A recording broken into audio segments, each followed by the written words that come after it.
اور ایسی موقع پہ تقیہ بھی نہیں ہوتا. قبلہ دشِ فرما ہے. تقیے کے اصول ہیں کہاں پہ کرنا ہے اور کہاں پہ نہیں کرنا ہے. اللہ نے اس سے بہتر ڈھال کیا ہوتی کہ ایمان اور دین اور جان بچانے کے لیے تقیہ اختیار کر لیا جائے.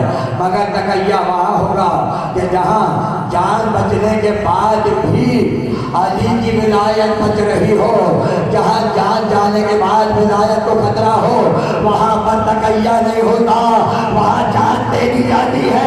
اس لیے نہ عمر نے تقیہ کیا, نہ عبید نے کیا, نہ میثق نے کیا, نہ قادر نہ شوچری نے تقیہ. انہوں نے جان دے دی مگر تاریخ میں اپنا نام لکھوا گئے اور بتایا ہم ایسا نہیں کریں گے. سید دجال کا غلام جن کا نام تاریخ میں نہیں ہے مگر کام زندہ رہ گیا, کام زندہ رہ گیا.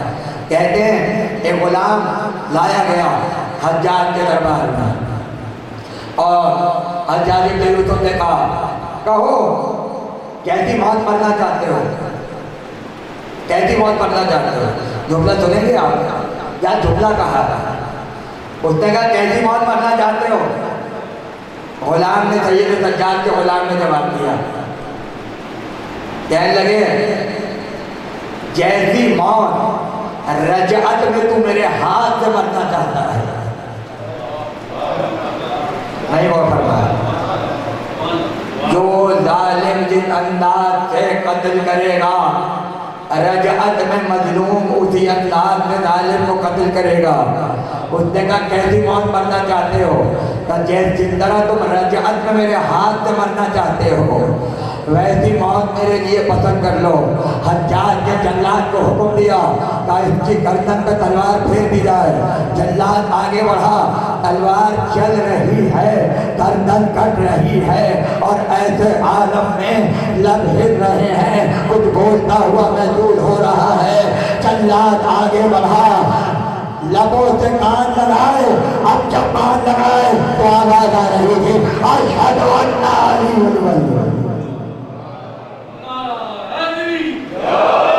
آپ نے دیکھا موت کے وقت میں بھی ذکر علی کرنے کا مزہ ہے, ذکر علی کرنے کا مزہ ہے. حارث حمدانی نے کہا تھا علی نے کوئی مرتا نہیں ہے دنیا میں جب تک میرے چہرے کو نہ دیکھ لے. تو ہمارے لیے موت بھی علی کی زیارت کا بہانہ ہو جاتی ہے کہ جس نے زندگی بھر نہ دیکھا موت اس کی زیارت کا آ جاتی ہے. پوری کربلا اسی وجہ سے تو برپا ہوئی.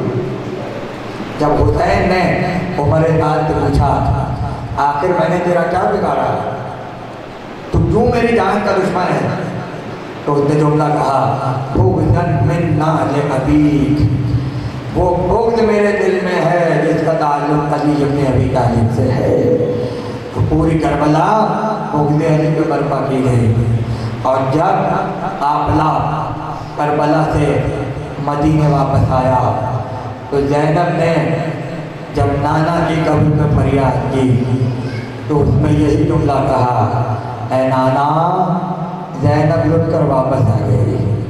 اے نانا آپ کی بیٹی زینب واپس آ گئی. عجیب عالم تھا جب قافلہ مدینے پہنچا اور 3 دن تک تعزیت ہوتی رہی. اس کے بعد قافلہ مدینے میں داخل ہوا. عزاداروں کہا یہ جاتا ہے کہ اس وقت قیامت کا وقت تھا جب کسی نے سید سجاد سے کہا کہ مولا غضب ہو گیا. کہا کیا ہوا؟ کہا مولا آپ کے چچا محمد حنفیہ تشریف لا رہے ہیں. محمد حنفیہ اپنے غلاموں کے کاندھے پر ہاتھ رکھے ہوئے تھے اور سیدھے چلتے ہوئے سید سجاد کی مسند کی طرف آ رہے تھے. ایک مرتبہ جب چچا کا استقبال ہوا تو دوڑ کر چچا کو سینے سے لگایا. محمد حنفیہ نے عابد بیمار کو اپنے سینے سے لگایا تو سب سے پہلے سید سجاد نے یہ کہا تھا چچا ذرا آہستہ, چچا ذرا ہلتا، کہا بیٹا کیا ہوا؟ کہا چچا گلا زخمی ہے، کہا چچا تازیانوں کے نشانات ہیں، ہم کوفے اور شام کے بازار ہونے آ رہے ہیں۔ چچا مت پوچھئے ہم پر کیا گزری۔ اس کے بعد عابد بیمار نے کربلا کا واقعہ سنایا۔ ابھی زیادہ دیر نہیں گزری تھی کہ کیا دیکھا، عباس کی ماں رہی ہے، عباس کی ماں ام المنین آ رہی ہے، ایک ہاتھ میں صغرا کا ہاتھ ہے، ایک میں ام سلمہ کا ہاتھ ہے، اور تیزی سے زینب کے خیمے کی طرف بڑھ رہی ہے، اور ایک ہی جملہ ہے، میری بیوی کہاں ہے، میری بیوی کہاں ہے، مجھے جلدی سے بتاؤ میری بیوی کہاں ہے۔ خیمے میں داخل ہوئی، کسی نے کہا وہ سامنے جو بیوی ہے وہ تمہاری بیوی زینب ہے۔ تو ایک مرتبہ جب زینب کے چہرے کو دیکھا تو پہلا جملہ یہی کہا کہ میری بیوی نہیں ہو سکتی، یہ میری بیوی نہیں ہو سکتی۔ کسی نے کہا کیوں؟ اب جب میری بیوی گئی تھی تو اس کے بال سیاہ تھے، یہ تو کوئی ضعیفہ ہے جس کے بال سفید ہو چکے ہیں۔ جب یہ جملہ سنا اپنی جگہ سے اٹھی، عباس کی ماں کے پاس آئے اور کہا بیوی اتنا بتاؤ جس زینب نے اکبر کا ناشا دیکھا ہو، جس زینب نے بھائی کا کٹا ہوا گلا دیکھا ہو، وہ زینب مر نہ جائے تو کیا کرے، وہ زینب مر نہ جائے تو کیا کرے۔ اس کے بعد ایک ایک کا حال پوچھا، ایک ایک کا حال پوچھا، اولاد عقیل کا کیا ہوا، تب وہ بھی مارے گئے۔ اس کے بعد اکبر کا کیا ہوا، تب وہ بھی مارے گئے۔ پھر کہا قاسم کا کیا ہوا، تب وہ بھی مارے گئے۔ جب سب کے واقعات کو سنا تو فاطمہ صغریٰ نے ہر بیوی کی گود میں دیکھنا شروع کیا، ہر بیوی کی گودی کو دیکھنا شروع کیا۔ ایک مرتبہ کہا صغریٰ کیا دیکھ رہی ہو؟ کہا بھوٹی اماں 6 مہینے کا علی اصغر کہاں ہے؟ کہا صغریٰ اصغر بھی تیرے جسم کا نشانہ ہوگا۔ حضرت اللہ کا تمہارا علی اصغر بھی مارا گیا، اپنے ہاتھوں سے حسین نے اصغر کو قبر میں اتارا ہے۔ اس کے بعد ام المنین نے پوچھا بیوی اب بتاؤ میرے حسین کا کیا ہوا، میرے حسین کا کیا ہوا؟ تو بہن نے کہا ارے بیوی نہ پوچھو، آخری وقت تک حجت آخر کو تمام کیا۔ اس کے بعد کہا بیوی میرا بھائی ایسا لڑا ہے، ایسا لڑا ہے کہ میں طرح پر تھا، میں طرح کر میں لشکر پر تھا، حسین کا مقابلہ کوئی نہیں کروا رہا تھا، مگر ہاں جبریل آئے اور جبریل نے آ کر کہا حسین کب تک لڑو گے، کب تک لڑو گے؟ تو زینب نے کہا کہ بیوی ادھر میرے بھائی نے ذوالفقار کو نیام میں رکھا، ادھر بھاگی ہوئی فوجیں پلٹی اور میں نے وہ منظر دیکھا کہ 70 قدم کا فاصلہ تھا اور شبر کا خنجر چل رہا تھا، ام المنین کو غش آ گیا۔ ایک مرتبہ جب غش سے آنکھ کھلی تو پہلا سوال یہ کیا اے بیوی میرا حسین بھی مارا گیا، مگر اتنا بتاؤ جب حسین کے گلے پہ خنجر چل رہا تھا ارے میرا عباس کہاں تھا؟ زینب نے کہا اے بیوی تمہارے عباس کے شانے کٹ گئے، تمہارا عباس فرات کے کنارے سو گیا، بس اس دن سے لے کر آخری دن تک جنت البقیع کی اپنی انگلی سے قبریں بناتی اور کہتی ہائے میرے عبداللہ، ہائے میرے جعفر، ہائے میرے عباس، میں تمہارا ماتم کب تک کرے گی؟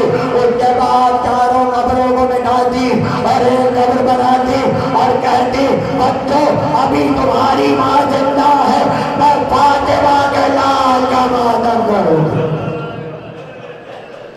وَسَيَعْلَمُ الَّذِينَ ظَلَمُوا أَيَّامَ الْعَذَابِ يَنْقَلِبُونَ۔ بارہا اس ذکر کو قبول فرما، بیماروں کو شفا عاجل عطا فرما، حجت آخر کے ظہور میں تاجیل فرما، بے روزگاروں کو روزگار عطا فرما، کوئی غم نہ دے جوار غم آل محمد کے۔ ربنا تقبل منا انکا انت السمیع العلیم برحمتک یا ارحم الراحمین ماتم حسین.